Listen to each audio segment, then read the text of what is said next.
so pardon if I miss anything, but for starters, giving like big space for two really innovative credit types that came from this year's work. So the first being from the Environmental Stewardship Initiative. This is a set of methodologies that are going to be focused on supporting stewardship practices. And so this first methodology and project that came from it and credits are from sheep grazing and vineyard systems. And Ned Horning, who's going to speak more to that, they're put forth a lot of effort and expertise. It's been really exciting to see something that the registry team really cares a lot about, which is stewardship, really come into the marketplace. The second is something that's more recent from the work happening with the Amazon Sacred Headwaters and a group of a federation of indigenous communities that are protecting their territory, their ancestral traditions, and the species within that territory. And so we have some beta credits out that are supporting that work. So feel free to hit that QR code to check out more. It's on testnet right now, and more to come in January. Next slide, please, Sarah. Thank you. And when it comes to the meat of our work at the registry around eco-credit origination, the beginning moments of that start with these new methodologies. And in 2023, we had just a lot of deep work around particular methodologies.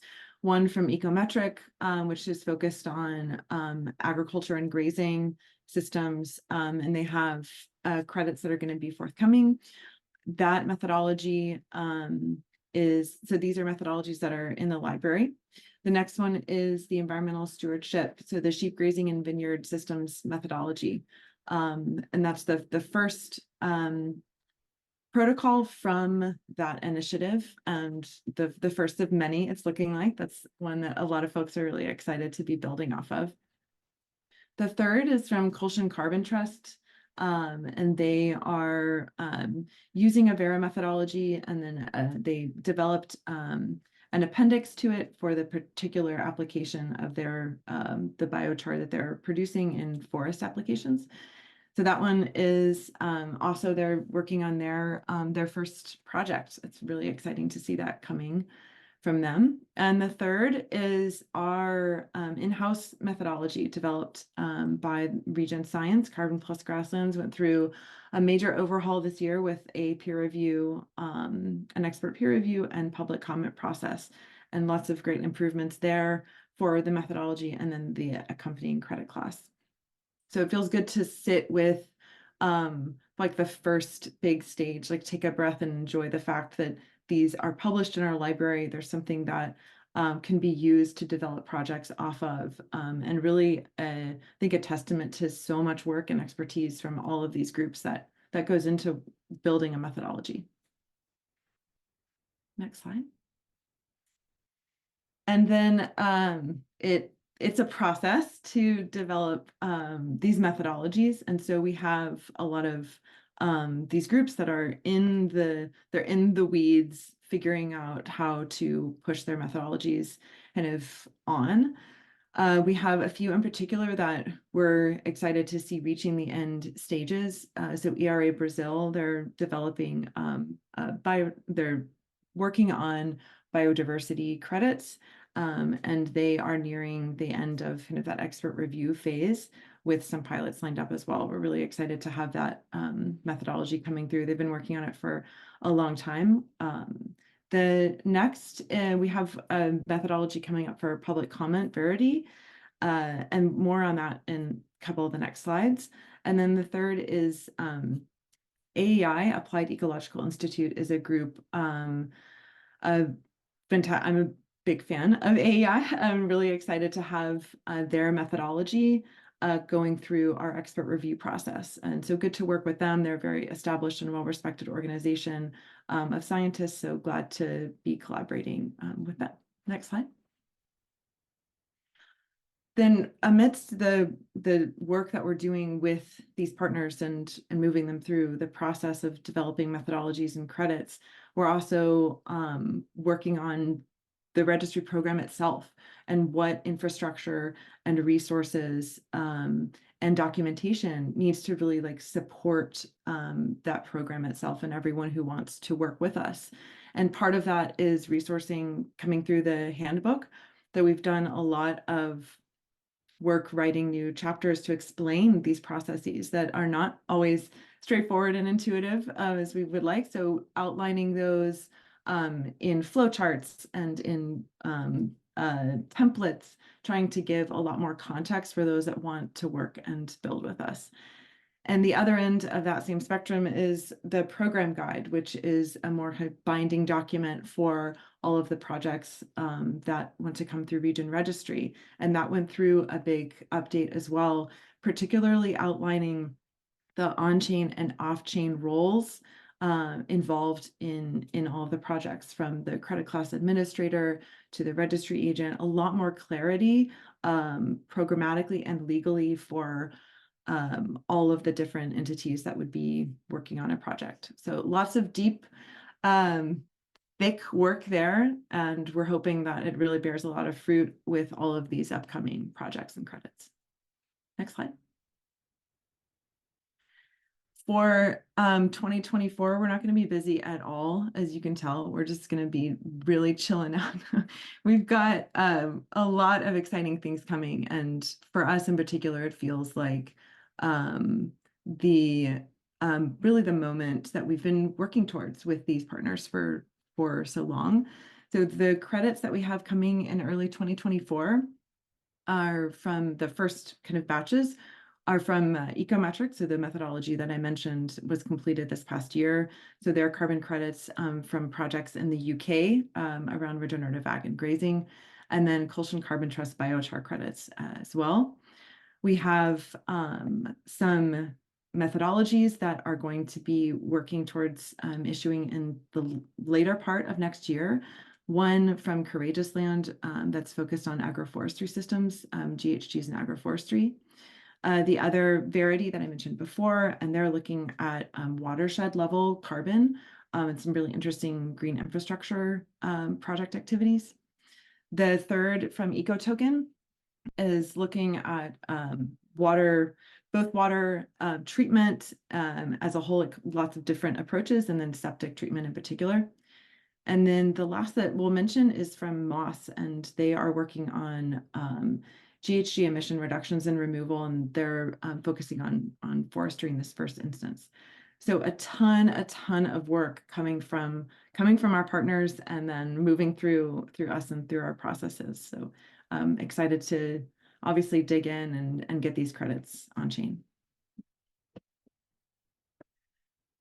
For the program in particular for 2024, we know that this is constantly evolving, and there's a constant need for clarity and understanding of who we are, what we do, how to make decisions, and what we offer as a registry. And so we're coming into a moment where we need to clarify the difference between the registry program and open crediting, and what kind of the roles we play with each, and how to help people make informed decisions about those offerings. The next is having our new registry website alive and wild in the world. I think will be huge for us to tell our story and share our values and talk about our partners' work. So we're looking forward to launching that, and then obviously getting feedback on that. And then a big focus of our collective work will be around the demand side. So we push through all of the scientific work and the programmatic work and the legal work to get to these credits, and they're on a shelf, but we don't want to go to all of that effort and not have a clear understanding of the buy side. So particularly with environmental stewardship, but hopefully overall as well, we're going to be looking a lot more closely into the demand side and doing some discovery on that end. From here, next slide is great. I'm going to pass to Ned to share a bit about sort of environmental stewardship 2023 and into the next year. All right, thanks, Beck. And I'll just go through this quickly. We've got a lot to cover today. So just wanted to echo that this initiative is gaining momentum. I think there's a lot of excitement around environmental stewardship. David mentioned, or he posted the link to the latest Medium blog post on the sheep grazing methodology that was just put up a day or two ago, I forget. And there'll be a third part of this. It's a three-part series. The first one was just an introduction to environmental stewardship. The second is about the sheep grazing, and then the third is going to be about our kind of thinking around the demand side. And that one's probably not going to be out until February or something like that. That's going to take a little bit more thought. We've got some new methodologies in the pipeline. The cohort, the CSDAO cohort that's coming up through the foundation, they've got a bunch of project people interested in environmental stewardship. We have a project in Cambodia that's going on, another one in South India, and there are others as well. One of the things that I'm hoping we can do in this next year is better define what environmental stewardship is and isn't, so we can create more of an initiative, more of a framework. Right now, I think of the environmental stewardship initiative, and it would be nice to turn it into a framework that people can actually read about and understand and realize what it really is. And as Becca said, we're going to be focusing a lot more on the demand side. We need to figure out, these are very innovative credits. I think methodologies and credits that'll be coming out of it. We just need to figure out how to sell them, and that's not going to be straightforward. So I think we'll be putting a lot of effort into that, working with other folks in the community, and kind of putting on our innovation hats and or creativity hats and trying to figure out what we can come up with. That's it for me. Can I just add both of those real quick, Becca? Yeah, for sure. Awesome. Hey, everyone, it's Dave Fortson here. So I just wanted to mention or re-emphasize on both what Becca mentioned around discovery of demand. I'm definitely, right now I'm the primary demand generator at Regen. And I'm interested and would love to get some thoughts here, and feel free to share in the chat or DM me, but I'm of the mind as like a publicly governed ecological ledger, while we're scaling, really the entire ecosystem, building a culture of what does it look like to build decentralized demand for these products, for these new ecological credits and carbon credits, the stewardship credits, et cetera, that are moving up through Regen Registry and will come in through the open crediting system. Where all of us essentially are incentivized and have incentive or alignment to help surface new demand for these credits that are being generated. So that could be an introduction to a friend or a colleague that's working for a company or an institution, and if you can make intros, we can certainly, we're setting up a commission structure to support community members to do that. So I'm going to be trying to stimulate a little bit more of an organized approach to that, because it can't just be me. The market is too big and we're too small still. But we can approach this as a strength in numbers. So just encouraging you to think about how that might show up for you in 2024 to make introductions and for us to formalize rewarding you for bringing us new business to get these credits sold, and to approach this as a community goal, not just a goal for R&D or even just for me. So you'll hear more about that if you have thoughts or ideas, really to help us move these credits that are starting to emerge now, all years. Obviously, it's the end of the year, probably not going to be a lot moving, but we're going to start getting into the time of the year also in the first quarter when the chief sustainability officers are going to make their allocations for what they're purchasing, or small, medium-sized organizations are starting to look across the landscape and figuring out who they're going to partner with to reach their climate goals. So the first quarter is going to be pretty important for us relative to the long cycle it takes to close out to set up and execute business relationships for these credits. So just flagging that it's a community effort. It's all of us, right? We are Regen Network. So any thoughts or suggestions, welcome. Thank you. Thanks, Dave. Appreciate that insight. So yeah, please use chat, everyone. I'd like to pass to Giselle to take a minute to share about Carbon Plus, and then after that, Giselle, if you want to pass to Foundation, that would be great. Yeah, thank you. So great news. We went through all this year through a very exhaustive peer review. We worked hard at the science team to include all the comments from the reviewers and all the great improvements into our new version of the methodology. Also comments from non-formal peer reviewers that were in the discussions and informally chatting with us. And during all these years, because it has been like 3 or 4 years since the first version, we had a lot of input, and we now released finally the version 1.0. Here I dropped the link. And so, yeah, public comment was done. We collected information and discussions from there, and comments are included. And we show publicly, of course, all the comments from the reviewers and from the public comment as well. And now that we have this version upgraded with better additionality definitions in the credit class as well, so some improvements there in terms of language and trying to accommodate to the voluntary carbon markets. What we see is that there are great scaling opportunities for this methodology to be implemented in different rangelands across the world. So we have some partners that are interested to implement it in the US because they are expanding there. And so probably they are going to, well, almost certainly they are going to start baselining in 2024. We have some projects in Argentina that already sampled for baselines in 2023. So they are probably going to start issuing credits, let's say in 3 or 4 years from now, but all that is going on. And there's a great potential to implement the methodology or a version of it in Uruguay. So that's a very huge market for great quality grass-fed meat. And they are really interested in implementing it from different organizations.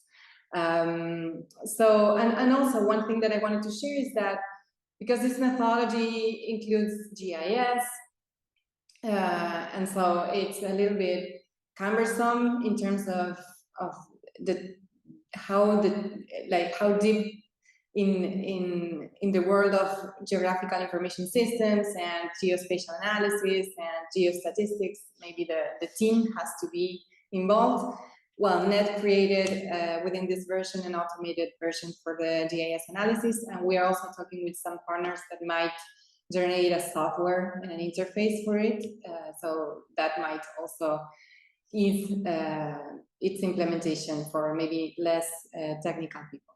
So I have a question there. When do you expect new credits issued be this upgraded methodology? That's a great question from David.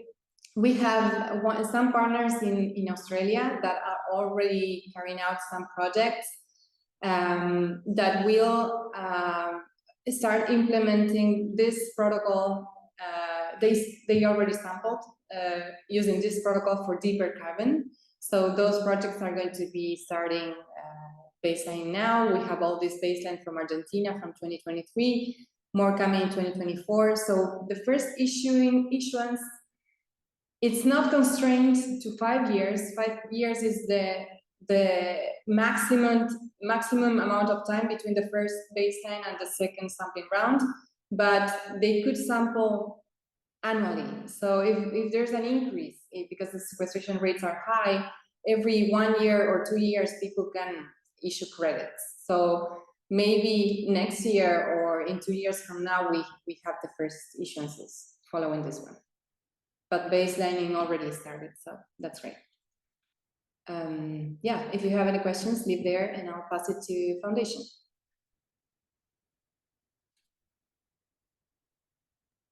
Hi, everyone. Happy end of the year community call. I hope you're doing great. We over at the Foundation have had a super busy year, and it feels really good to be here with the rest of you all, like seeing what we've accomplished and then what we're excited to do in the new year. The kind of TLDR for what we've been up to is best encapsulated in a series of newsletters that we've circulated over the last month on a weekly basis. And so I'll paste those into the chat now, so folks can have a look at them. I'm probably not going to go through them simply because I have in the previous call, and also because you can look at them right here in the chat. There's that you can progress forward. The sort of four key threads that the newsletters trace around thought leadership, writing, and interviews, podcasting type stuff, like getting regeneration and sort of public literacy around what is the basic philosophy and principles upon which Regen Network is built, like getting that into the public domain and circulating and discussed. The second piece has to do with the Regen Commons, which is what we call all this larger community of community staking DAOs that have founders level vested stake in Regen Network. So those entities which are learning and walking and talking the process of ownership and governance of the protocol, and learning through all the different processes of logging in and maintaining your account, and understanding what it really entails to have the broader global population participate in the governance of Regen Network. And so in Regen Commons, the second one, we really double click on that and explore what we've learned from the second cohort this year, and we're well underway into the third cohort, some of which are on this call. The third is around events and initiatives, the retreats and different events that we had throughout this year. Super exciting. And the last is around larger kind of reflections around what the role of the nonprofit entity in the larger Regen ecosystem is around this progressive decentralization process, and how are we informed by the process of developing a protocol for community staking DAOs to support the DAOification of the larger Regen network, and like how are we formalizing that into a process which is a framework that others might be able to develop for the progressive decentralization of their respective networks. And so we see this process of DAOification being something we've been working on for a while, and we try to unpack what that looks like, and currently what's at play in the fourth piece. So yeah, that's a little taster. If you want to get images, sites, sounds, all of that good content, check out the link in the chat I just pasted. You can progress forward. Some things on the horizon for 2024 that we're really excited about is really showing up in step with understanding demand and engaging demand, along with origination from what the role of the foundation it can be. And a lot of that might stem from an opportunity using the community staking DAO cohorts as sandboxes to try to iterate through reciprocal relationships between purchasers and originators, and to really support from the sort of process of projects coming into our system or through open crediting. What are the stable configuration points? What are the stable builds, kind of containers for projects, so that as early in the process as possible, we're understanding how this relates to growth, buyer access, discovery, education. So that's very much in collaboration with the registry, and also with growth at R&D PBC, and super excited about that, and finding out where or how can we architect this process to create stable points where people can access and enter projects, not purely from a transactional lens of purchasing credits, but engaging as human beings that are bound along common principles. So yeah, there's should be, I'll paste into the chat just right after this. It's grow time, yeah, LFG. I'll paste into the chat after this the memo that this came from that we'll be publishing on Hilo later this week. You can go forward. And then other things that we're excited about at Regen Foundation in 2024 is really understanding how to bridge the gap between Web3 decentralized governance, storage, and monitoring processes with existing community patterns around common pool resource management. And that can be common pool resources like data, or around the biophysical world like forests and aquifers, etc. And taking a series of pilots where we're in context in the field or supporting people in the field at beginning all the way upstream about discovering how DAOs might or might not be applicable towards regenerative communities, with application towards eco-credit development and just general methodology design, but also understanding how this might influence philanthropy, impact investing, proof of impact for different initiatives, and how can DAOs play like a vital role of connecting what's happening at the source to where decisions are oftentimes made, which is higher up in policy or governmental spaces or at the corporate level. The origination support I already spoke to a bit, and also participating in understanding how communities design and govern the terms for ancestral stewardship credits. We were involved in that process heavily for the Jaguar credits, and we're super excited to explore what that looks like in 2024 in other contexts. And also explore the piece I shared last time, this notion of autonomous ecological institutions, which is somewhere in the overlap between rights of nature and decentralized autonomous organizations, how Earth-centric law might integrate into these larger ideas of regenerative economics with clear pilots and some maybe like real clear tooling, particularly built on DAO and other things that like land these ideas in specificity. So we're super excited about all of that stuff. I think that's all that I have. You can progress forward to see, but if not, I'll just kick it along to the next person. Oh no, I'm not done yet. Yeah, so conversations that have been happening internally at Regen between R&D, PBC, and the foundation make it really clear, like, what is Regen's presence in a formalized way at COP? And so I'm just like making sure that this bullet point reaches the retinas of everyone on this call, because I think it's a collective conversation and a collective question, and it's an undertaking that we should begin thinking about now, and we're definitely here for it. So how do we plan an event and lead and show the wealth and depth of the ecosystem that Regen has built to the larger climate justice, climate financial community at these large gatherings? So shout out to Dave and Gregory for being at this year's COP. Like, that was a lot of work and you represented us. We're super thankful. And so absorbing and internalizing that lesson around how do we as a community really try to show up and lead and not react. Also, very much please check out the link that Dave's sharing for the event that happened with BXC. It's really cool. We're excited for a lot more ecosystem collaborations from the legal side, from our larger friends of the eco-weaving community, which are closely adjacent to the larger Regen network and supporting that. We're interested to see like how the diversification of different like chains and funds and coins, how we're maintaining diversified and like being in support to lots of different actors and what might be the bottom of maybe the beginning of a growth phase. What does that look like? And then humbly, we're super excited to actually really fully revamp the website.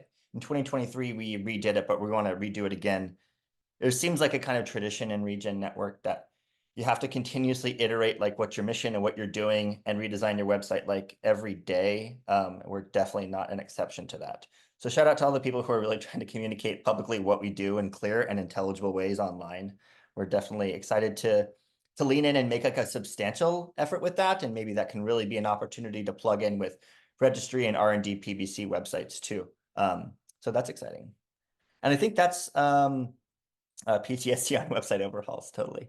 I'll leave it at that. If you have any questions, feel free to DM me or whatever, but it's been a great year. Thanks you all.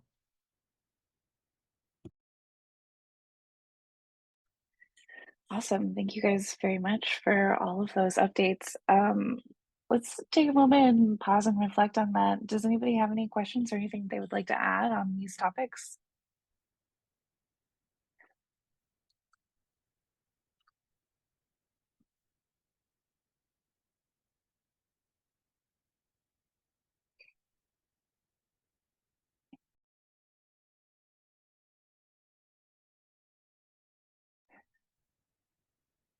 All right, no worries if not.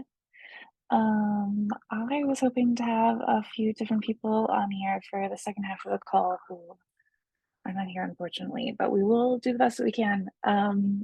Bax is coming over here shortly. She is? Okay, I thought so. And then I was kind of hoping Corey would be on here, but I did not actually touch base with him on that, so that's my fault. Okay. Two major proposals recently passed on Regen Ledger, some really big ones that have been in discussion for a very long time.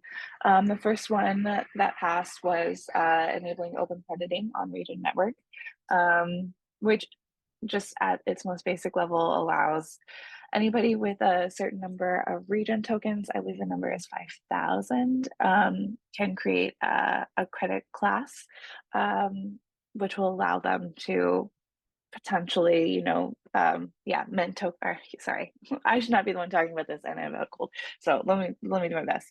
Which allow anybody to create the credit class and then eventually mint eco credits through the Regen Ledger platform.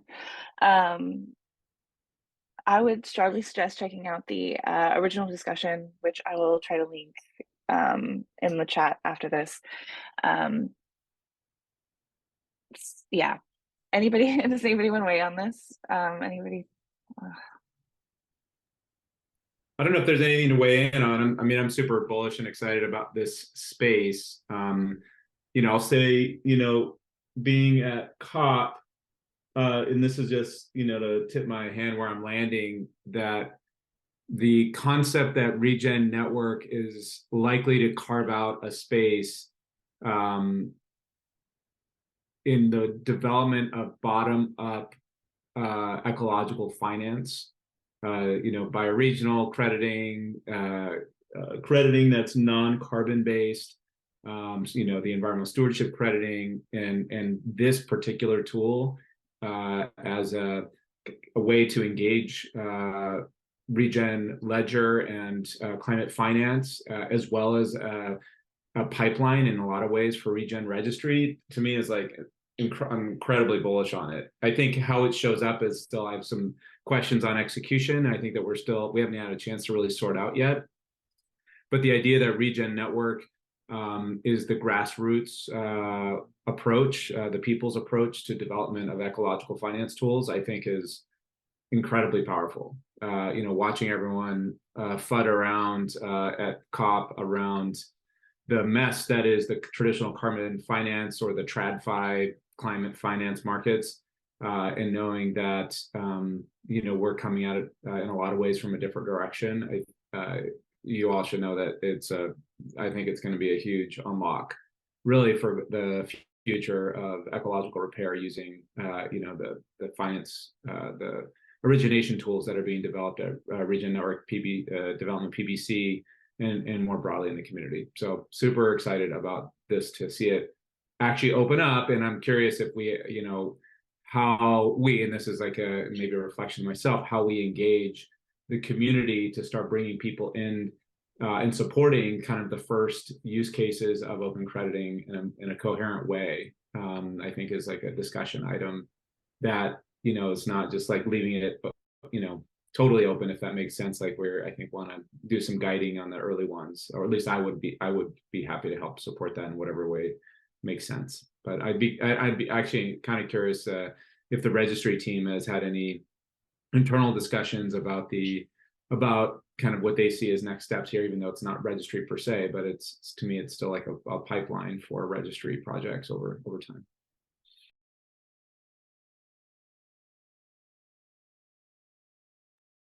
Oh, I think it'd be great for everybody to pop on from the team really quickly, because I feel like we're all kind of interacting with that differently and thinking about how of the services that we offer when it comes to the technical operationalization of credits, and like how that could support someone that's coming in through open crediting.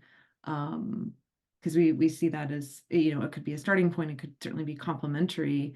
And I think we're looking for clarity on the side of just like how those are represented and differentiated. But also, Sam and Tika, you guys have thoughts? Yeah, I'd agree with that, and just looking forward to working with sort of R&D at large and kind of figuring out who is leading the charge in sort of creating a tutorial, a pathway for folks to engage in this, and really defining more clearly what it is and what it means.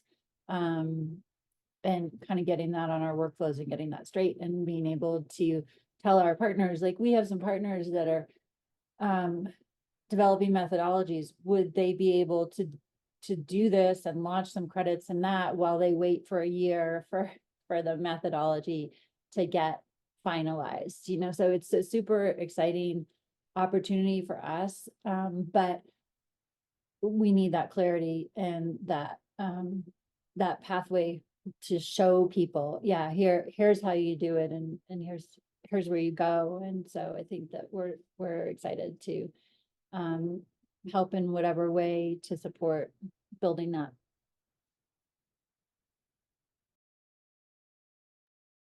Yeah, I would echo all that. Also, just like I'd say, in addition, I think I'm just curious, like who in the community is really exploring open crediting, because I feel like part of the decision to open up crediting was to support kind of anyone in the network to explore what it looks like to create credits. And though I would love to see, you know, the registry team support people in open crediting, I also just kind of like being cognizant of, you know, like we're not the only ones in the network anymore, and anyone can do this. And so it'd be nice to have a collaborative partner, and curious to just like see if anyone's actually going to use this functionality, and if so, you know, what their approach is. So yeah.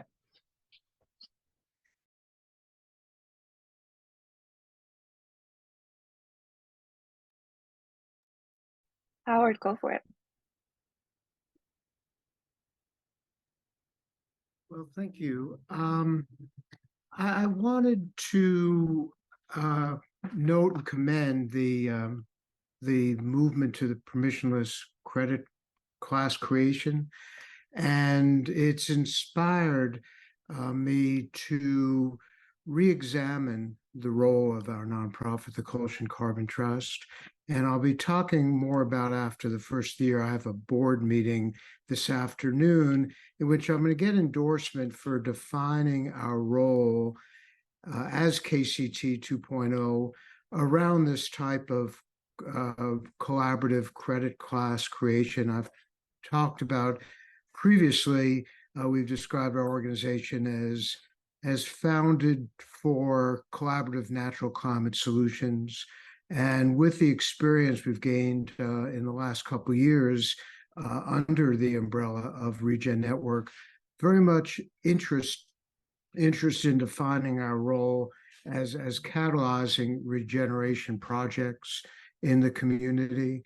And we're trying to define our role in that as a co-convener, where we'll find the people who are doing the leading work on regenerative agriculture and ecological forestry. We have some ideas who in our service territory play that role.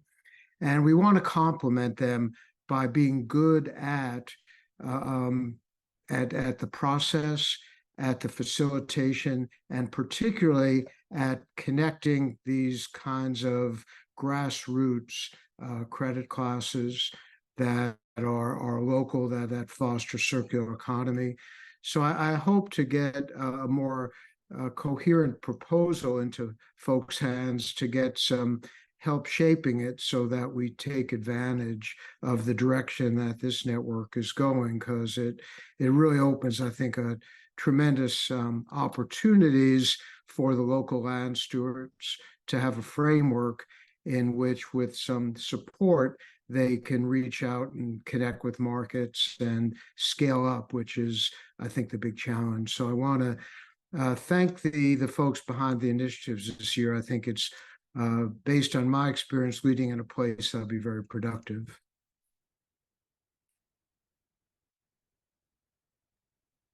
There's a question from Ray about, do we have a chance to try creating a custom credit class yet?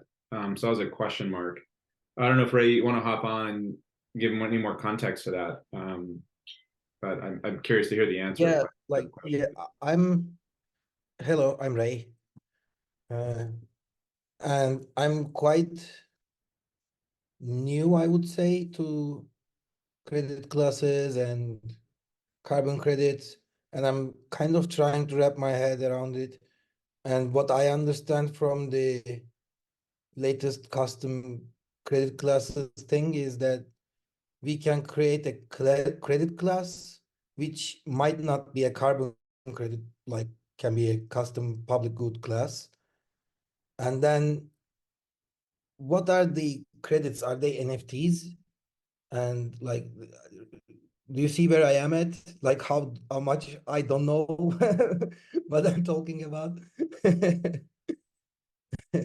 So what I'm trying to understand is, yeah, we created the class, but then is there anything under it? Like people create these NFTs and that's the credits or what?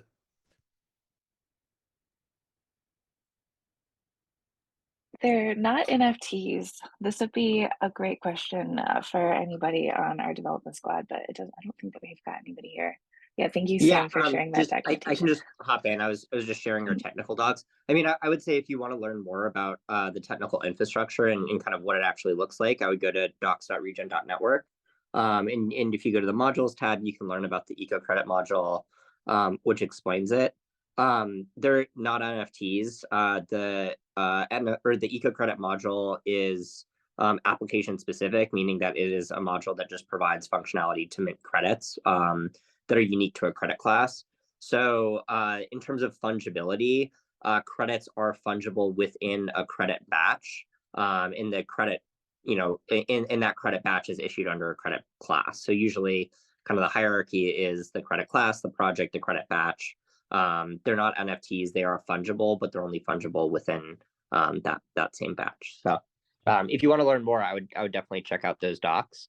And I think that there's even a tutorial section that kind of explains how to create some of these yourself. And we do have a testnet and a testnet app connected to that as well that you can play around with. That's great. Maybe I can kind of explain why I was thinking what's the structure behind it if we have time and if you like. That might be something better for following up this call. We still have a couple more topics. Sure. I'm sorry, I don't want to cut off any good growth, Sure. but we do have a few more Thank you. things I'll today. check the docs. Thank you very much. Thank you. Okay, anything else we want to follow up on with open crediting before we move on? Okay, thank you guys. Okay, Cosmosm, Bax. Hey, can you hear me? Nice to see you all. Hi, Regen fam. We are excited to announce that the Cosmosm proposal passed. For those of you that aren't super familiar with this or weren't following along, Cosmosm is a smart contracting language that can be added to the Regen Network blockchain, which allows people to make applications and other use cases happen very, very fast, quick and easy. So we were partnered on this proposal. Myself and Jake Hartnell, one of the founders of Juno and DAO, have been pushing this proposal forward. It passed unanimously last week. And so yay for the proposal passing. And in the meantime, we opened up a request for proposal from technical partners in the ecosystem for the implementation of what this proposal requires in order to allow the functionality to exist. So the RFP is for upgrading our version of Cosmos SDK up to 0.50, as well as adding Cosmosm and making sure it is binded with all of our modules. So the request for proposal committee was chosen. There are a number of representatives from different organizations. I'm representing our New Growth DAO. There are 3 members, Ryan, Paul, and Giancarlo representing the Builder DAO. Will is representing Regen Foundation. Max is representing the Tokenomics Working Group. And Aaron, the CTO of R&D, is representing R&D. So there's a big group of us going through the RFPs. And there will be a decision in a week or 2 or 3, hopefully before the new year, about which contractors will be chosen to do the technical work to implement the SDK upgrade and Cosmosm.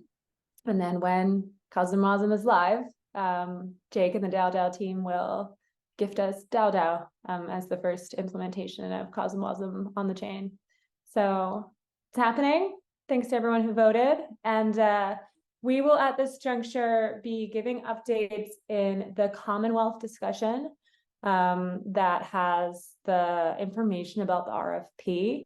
So we've shared there the names of the folks that have submitted RFPs, the names of all the folks on the committee, and we will share the committee's decision there as well for the public record. And any other details or questions about the implementation process, we recommend using that discussion forum on an ongoing basis. So that'll be the place where we put updates as the implementation is happening on the timeline and who's involved. So stay tuned, more to come in a couple months until COSM-WASM is functional, but we are on our way. So congrats to the community. Are there any questions? I was just gonna suggest got to walk around the streets of Dubai with James from EcoToken, and he was pretty amped on the adoption of CosmWasm. And James, I don't know if you could just give us a taster of what you saw as a possibility from your work with Regen Network and what CosmWasm unlocks. If you're there still. Oh, James, you're there. Maybe you're not on. I think he might have left by now. Sorry. Yeah, sorry about that. You cut out for a second there. Yeah, so CosmWasm allows us to decentralize everything so that we can have smart contracts and allow anyone to lock credits and move them across change. So that's pretty exciting from our standpoint. We're really pumped to have this live. Yeah, so definitely a huge step forward for Regen here, I think. Pretty excited about it. Awesome.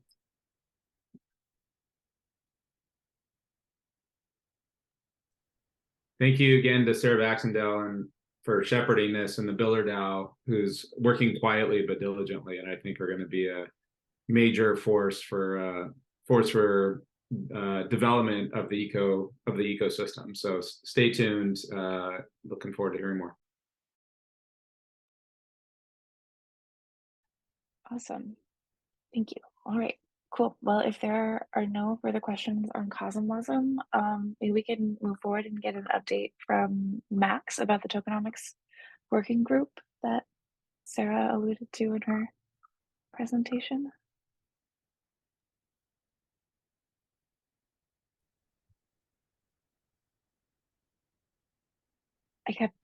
Oh, there we go.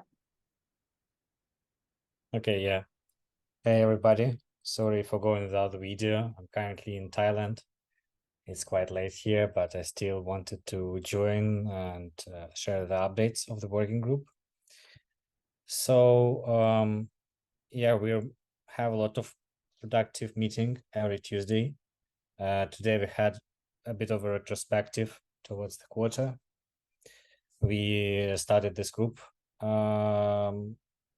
in the beginning of like Q4, and we had some in general positive evaluations and also desires on development in the context of understanding the contribution model and the roadmaps for the next year. So that's where we will bring our attention, and next call next Tuesday would be focused on the conversation called Road to $1. So after that, there would be like a season of holidays. So we'll kind of have next calls later in January, I guess, since January 7th or something. But yeah, this is a really nice activity, gathering lots of interesting people. So all of the things and proposals like updates are described here. So there are different conversations on the Commonwealth to join.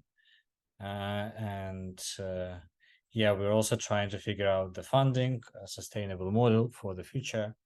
And a potentially big thing for the group could be an event we call like tokenomics retreat, probably around East Denver, because it's like this kind of sharing point for lots of people and lots of Americans as well. So that's what's happening. If you have any questions or suggestions, please.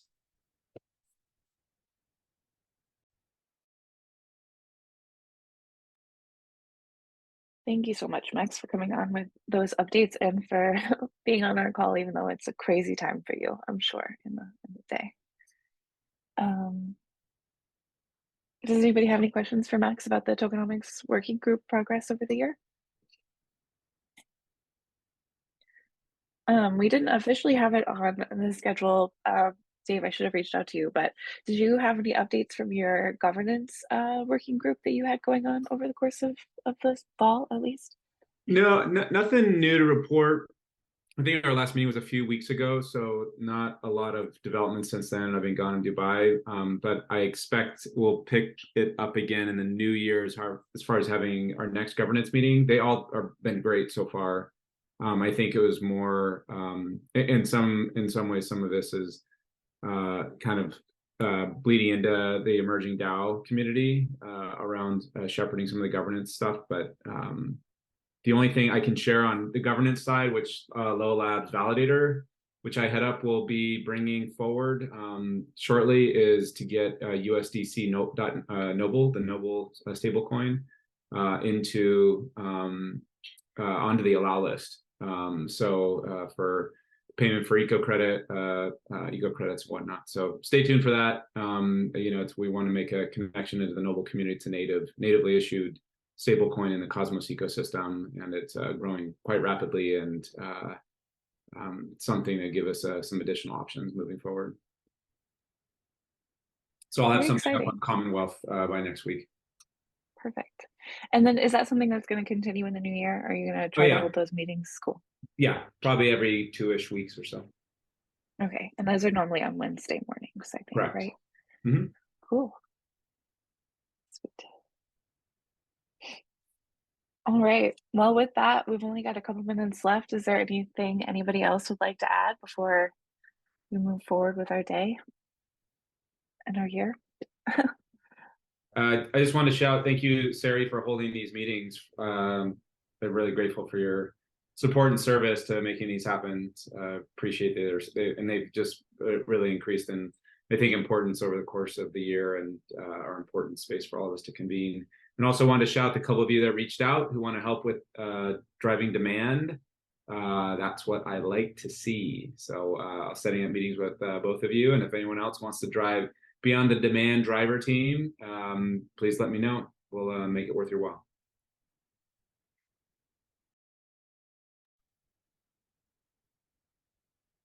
Awesome. Well, thank you guys so much. And yeah, with that, we'll go ahead and close it out, and you guys have a lovely rest of your day. See you all in the new year. Bye.